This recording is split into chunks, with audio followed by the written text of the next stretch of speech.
You सोच रहा था कि सॉन्ग वाला और सॉन्ग शाओ आपस में ज्यादा बात नहीं करते। तभी सॉन्ग वाला वहाँ पे आ गया और पूछता है कि आप यहाँ पे क्या कर रहे हो। यू कहता है कल मैं डिस्चार्ज होने वाला हूँ और कल ही अंकल शाओ के घुटनों का ऑपरेशन होने वाला है, तो इसलिए आज वो मुझसे मिलने आए हैं। सॉन्ग वाला कहता है कल ही आपकी सर्जरी है और अब भी आप इधर उधर घूम रहे हो, डॉक्टर ने कहा नहीं था कि आपको आराम करना है। सॉन्ग शाओ कहता है अच्छा ठीक है, मैं वापस जा रहा हूँ। उसने यू को बाय कहा और सॉन्ग वाला से भी कहा कि तुम भी आराम करना, ज्यादा काम मत करना। सॉन्ग वाला ने उसकी ओर सर हिला के कहा कि हाँ मैं ऐसा ही करूंगा। ये सॉन्ग शाओ को अच्छा लगा और वो मुस्कुराते हुए कहता है कि अच्छी बात है। उसके जाने तक सॉन्ग वाला उसकी ओर ही देखता रहा। तो यू सोचता है कि ये पर्सन तो हमेशा ही कोल्ड बातें ही करता है, लेकिन कभी कभी उसके मुंह से सॉफ्ट हार्टेड बातें भी निकलती है। फिर सॉन्ग वाला यहाँ बैठ के अपने लैपटॉप में काम कर रहा था और यू कोई मैगजीन पढ़ रहा था। फिर अचानक से ही सॉन्ग वाला काम तो कर रहा था, उसका टाइप करना तो कंटिन्यू ही था, लेकिन वो कहने लगा पहले मुझे और लुओ चिंग को उसका गाना सुनना बहुत ही अच्छा लगता था। उसका मतलब कि सॉन्ग शाओ का गाना।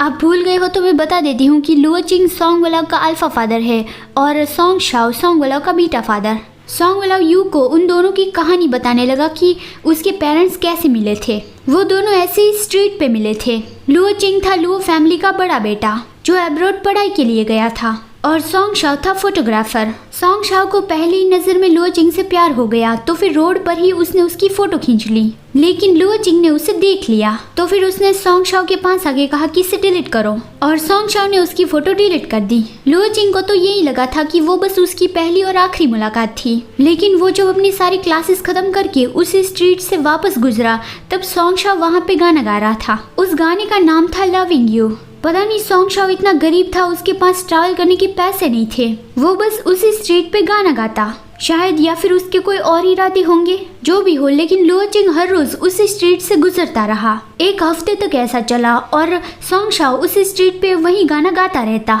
जब सॉन्ग वाला छोटा था तब सॉन्ग वाला और लुओ चिंग दोनों को ही सॉन्ग शाओ से एक एक गाना सुनना अच्छा लगता था। लुओ चिंग का फेवरेट गाना था लविंग यू, जो उसने सॉन्ग शाओ से पहली बार सुना था, और सॉन्ग वाला का फेवरेट गाना था यू श्योर लुक्स वेल। ये वही गाना है जो अभी सॉन्ग शाओ ने यू के लिए गाया। सॉन्ग वाला अपना काम कर रहा था और यू को ये सारी बात बता रहा था। जब उन दोनों का डिवोर्स हुआ तब तो मैं यकीन ही नहीं कर पाया था कि जो हम दोनों को इतना प्यार करता है वो हमें ऐसे छोड़ के कैसे जा सकता है। फिर वो यू की ओर देख के कहता है कि निंग यू, हाई स्कूल के वक्त जो स्नैक्स तुम मेरे लिए बना के लाते थे वो मुझे उस लविंग यू गाने जैसे लगते थे। मतलब कि लुओ चिंग को सॉन्ग शाओ का वो गाना कितना प्यारा लगता था। तो इस तरह से ही सॉन्ग वाला को यू के वो स्नैक्स बहुत ही अच्छे लगते थे। वो पूछता है कि अगर तुम मुझसे प्यार नहीं करते थे तो फिर तुमने मुझसे शादी ही क्यों की। यू तो बहुत ही सरप्राइज था कि मैं उसके लिए जो स्नैक्स बनाता था उससे वो लुओ चिंग के लिए सॉन्ग शाओ जो गाना गाता था वैसा फील होता था। मतलब कि प्योर लव। वो दोनों जब हाई स्कूल में थे तब जूली के उस लव लेटर की वजह से उन दोनों के बीच में गलतफहमी आ गई।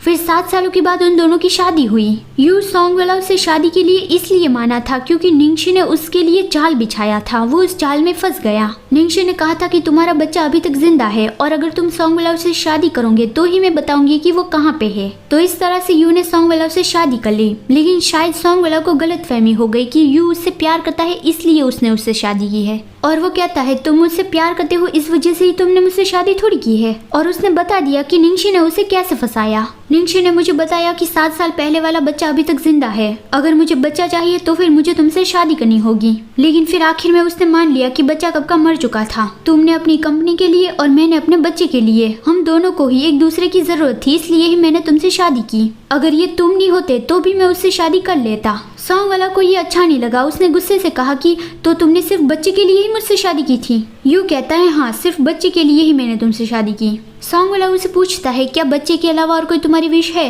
यू कहता है मुझे बेकर सर्टिफिकेट वापस चाहिए। सॉन्ग वाला पूछता है और कुछ। यू कहता है और कुछ भी नहीं। तो अब आपको पता चल गया ना कि सॉन्ग वाला तो यू को हाई स्कूल के वक्त से ही लाइक करता है, लेकिन उसने कभी अपना प्यार कन्फेस नहीं किया।